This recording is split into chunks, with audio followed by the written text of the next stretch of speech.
everybody, welcome back. I hope everybody had a good day. I was debating on whether I wanted to do a video today or not. But I'm gonna walk through, we'll see how far we get today. We're gonna start in chapter 8. We've already read chapter 7 in our journey through the book of Revelation. We finished chapter 6 and 7 yesterday. And we are now in chapter 8, so just an overview. They've, the four horsemen, so, the Antichrist figure or the man of lawlessness, war, famine, illnesses, death, plagues, and then the sun turning black as sackcloth as hair, and the moon into blood. And, the mountains and islands being moved out of their places and the earth shaking. So the Lord is shaking it up. And then we see the sealing of the 144,000 Hebrew males, virgin males. And we are now going to go into chapter 8. Let me see. Let me fix the light.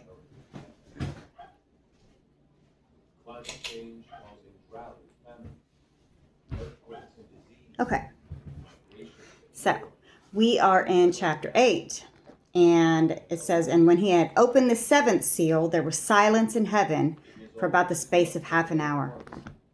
I find that interesting. I imagine they're praying. They're probably praying, because it says, "And then I saw 7 angels which stood before God, and to them were given 7 trumpets." So they're given the ability to blow the trumpets and judge the world. And another angel came and stood at the altar, having the golden censer there. And there was given unto him much incense, that he should offer it with the prayers of all saints upon the golden altar, which was before the throne. Now, in the book of, in the beginning, before the opening of the seals, they offered prayer. Now here, before the blowing of the trumpets, they offer up prayer. And so it's an offering, and then he answers those prayers. And the smoke of the incense, which came with the prayers of the saints, ascended up before God out of the angel's hand. And the angel took the censer and filled it with fire from the altar and cast it into the earth.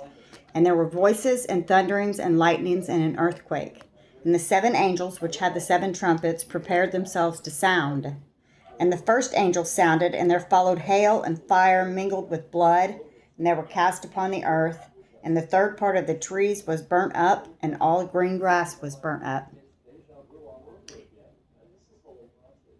I'm going to say this is war. I don't think that this is like an asteroid coming and hitting the earth. I believe this is war. And the second angel sounded, and as it were a great mountain burning with fire was cast into the sea. And the third part of the sea became blood. And a third part of the creatures which were in the sea and had life died. And the third part of the ships were destroyed.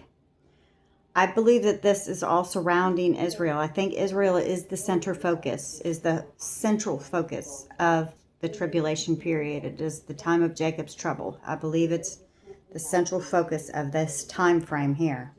And the church is already in heaven with Jesus. We saw that in chapter 4 and 5. And the third angel sounded, and there fell a great star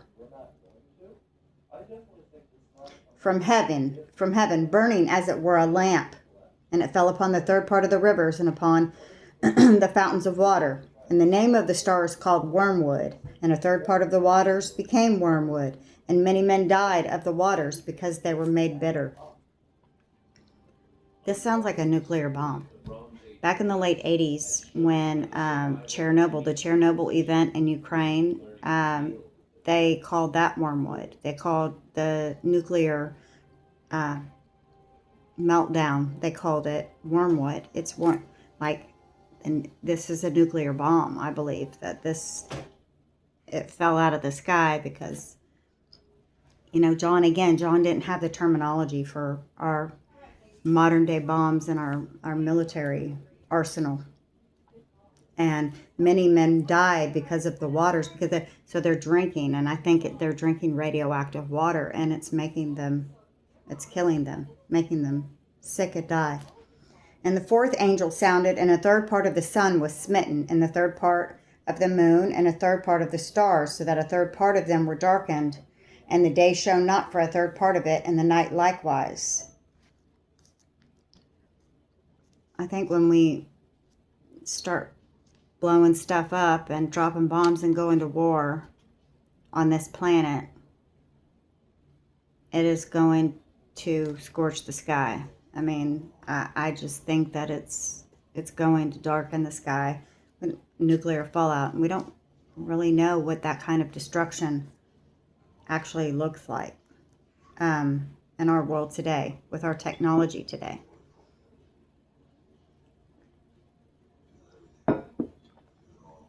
And I beheld and heard an angel flying through the midst of heaven, saying with a loud voice, Woe, woe, woe to the inhabitants of the earth, by reason of the other voices of the trumpets of the three angels which are yet to sound.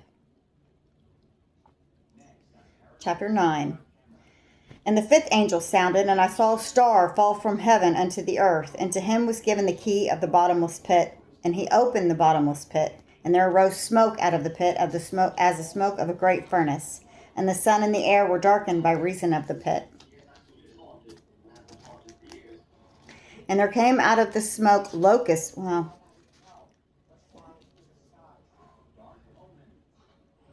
I told you,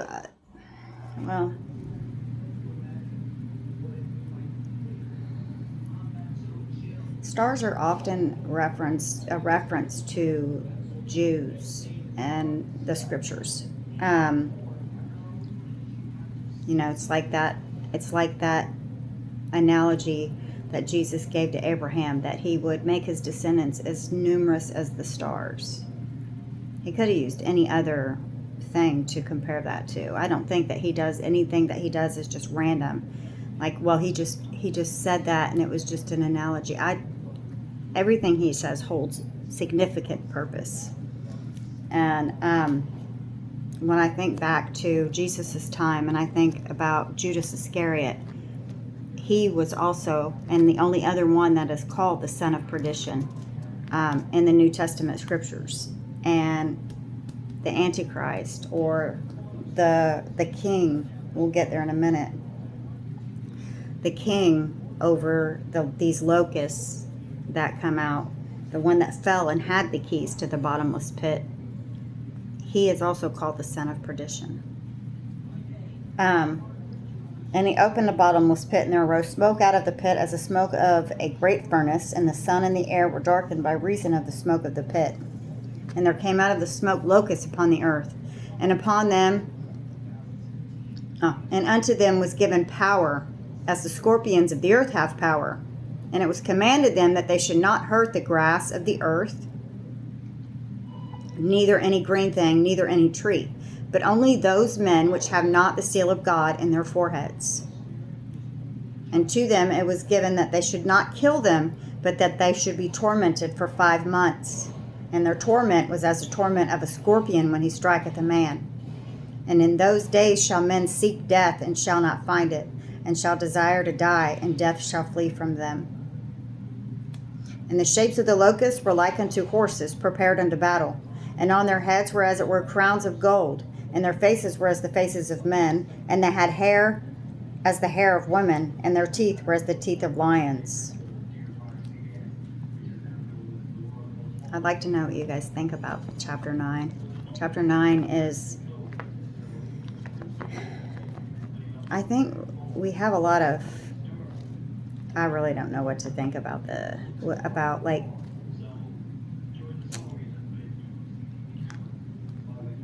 smoke of the pit almost sounds like volcanic activity, but then you have these locusts, not really locusts, they've got crowns on their heads, faces of men, hair of women, teeth like lions. They have breastplates that were as breastplates of iron, and the sound of their wings was as the sound of chariots of many horses running to battle.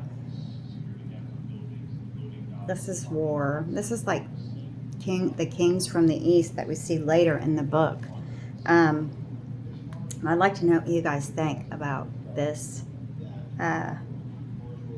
It fits a lot of the Old Testament, like some of the Old Testament imagery. It sounds like demons, or modern AI even. Like, we don't know what they've created. They've created all kinds of stuff. I don't know the depths of what they do in the dark, but this is going to get really creepy. Men are going to be praying for death, and they're not going to be able to die. So it almost sounds like they've done something to their DNA. Or, men shall seek death and shall not find it, shall desire to die, and death shall flee from them. And they're being stung by something. And later in the book, we see like the sores and the boils from those that have taken the mark of the beast, kind of like the boils in this that we saw in with Job, like when Job had those sores, those oozing sores, and the plagues of when Egypt suffered the plagues because they wouldn't let the people of Israel go. They had the 10 plagues come upon them. But I'd like to know what you guys think. And they had tails like unto scorpions, and there were stings in their tails, and their power was to hurt men 5 months. And they had a king over them, which is the angel of the bottomless pit, whose name in the Hebrew tongue is Abaddon, but in the Greek tongue, his name is Apollyon. Don't you find that interesting that we have, like,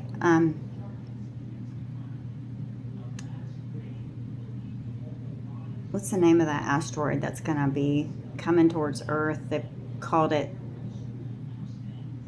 Apophis. Apophis is it, which means destruction.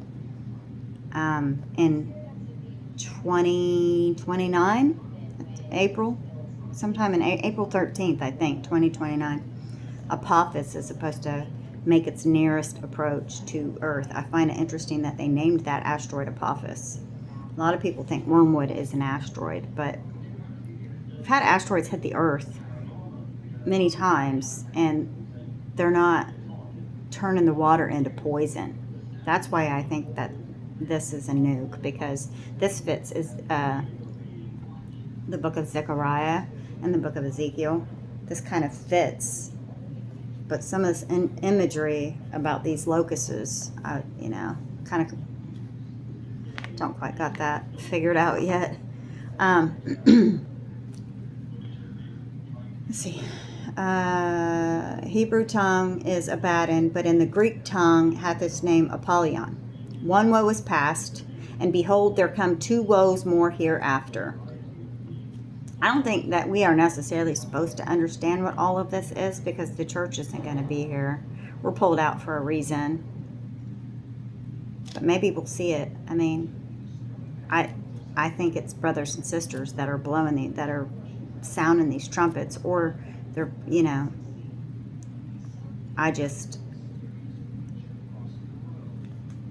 I think that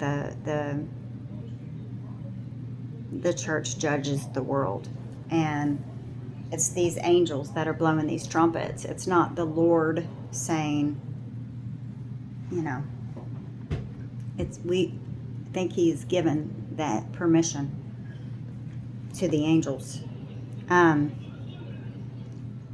One woe is past, and behold, there come 2 woes more hereafter. And the 6th angel sounded, and I heard a voice from the 4 horns of the golden altar which is before God, saying to the 6th angel which had the trumpet, Loose the 4 angels which are bound in the great river Euphrates. And the 4 angels were loose.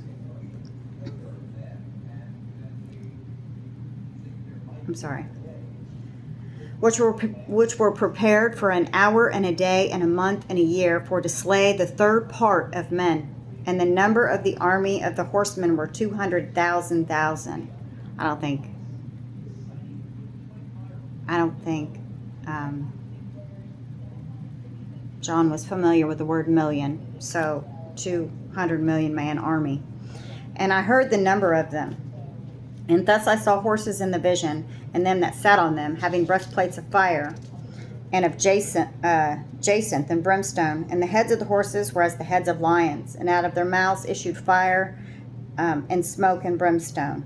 By these three was a third part of men killed, by the fire, and by the smoke, and by the brimstone which issued out of their mouths.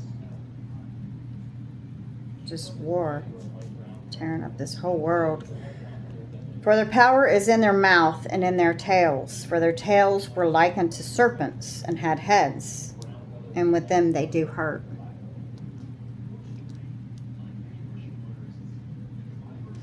And the rest of the men which were not killed by these plagues, yet repented not of the works. So they're like, it's almost like what we see in Egypt and when they went in. Because again, the central focus of the tribulation is Israel and the nations and how the nations relate to Israel. It is Jacob's trouble. That they should not worship devils and idols and gold and silver and brass and stone and of wood, which neither can see nor hear nor walk. Neither repented they of their murders, nor of their sorceries, nor of their fornication, nor of their thefts. And in chapter 10, and I saw another mighty angel come down from heaven, clothed with a cloud, and a rainbow was upon his head. And his face was as it were of the sun, and his feet as pillars of fire. And he had in his hand a little book opened, and he set his right foot upon the sea, and his left foot upon the earth, and cried with a loud voice, as when a lion roareth. And when he had cried, 7 thunders uttered their voices. And when the 7 thunders uttered their voices, I was about to write. And I heard a voice from heaven saying unto me, Seal up those things which the 7 thunders uttered, and write them not. And the angel which I saw standing upon the sea, and upon the earth, lifted up his hand to heaven, and sware by him that liveth forever and ever, who created heaven and the things that are there, and the things that therein are, and the earth and the things that therein are, and the sea and the things which are therein, that there should be time no longer. But in the days of the voice of the 7th angel, when he shall begin to sound, the mystery of God should be finished, as he hath declared to his servants the prophets.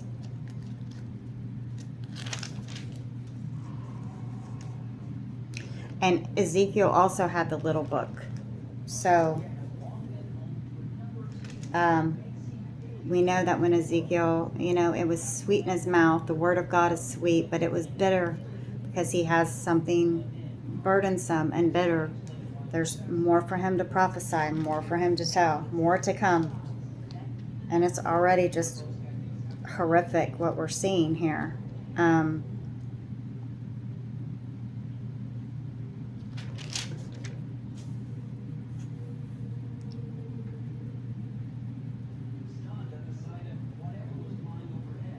And the voice which I heard from heaven spake unto me again, and said, Go, and take the little book which is open in the hand of the angel which standeth upon the sea and upon the earth.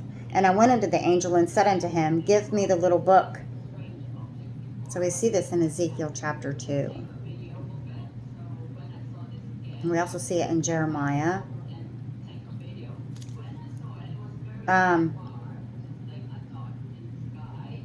Give me the little book. And he said unto me, Take it, and eat it up, and it shall make thy belly bitter, but it shall be in thy mouth sweet as honey.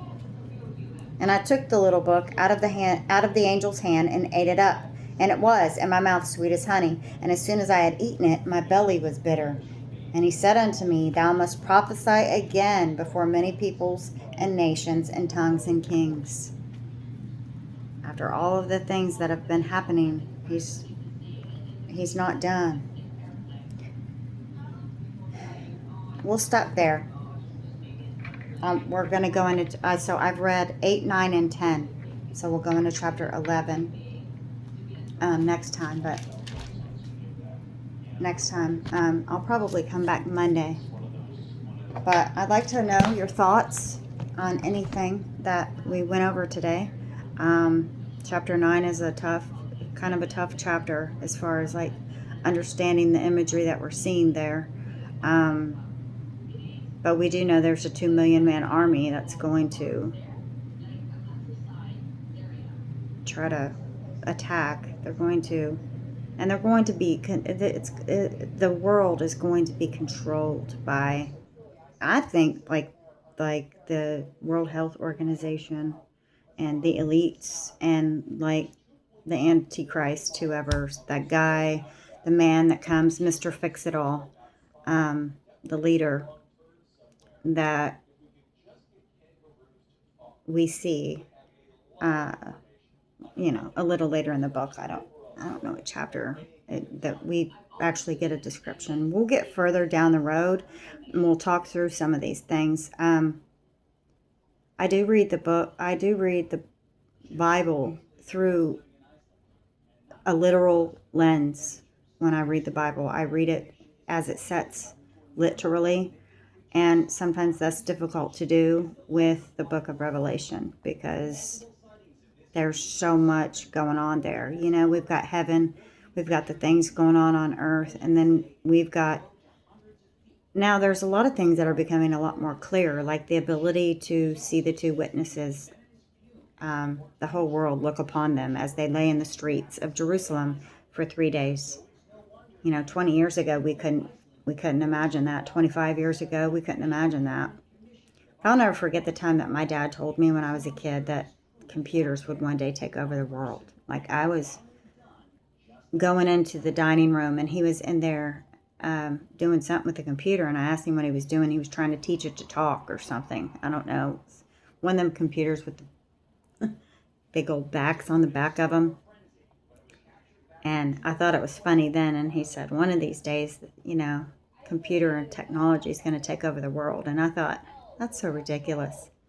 But when the two witnesses are lying in the street, the whole world, the internet, the whole world's going to be able to see that for sure. And that literally is going to happen. So anyways, again, I'll be back Monday. Trying to think. Yeah, it'll be Monday. But we'll start in chapter 11 the next time I come back. And I hope you guys have a good night. I'm going to get ready for bed. It's getting late. So, God bless.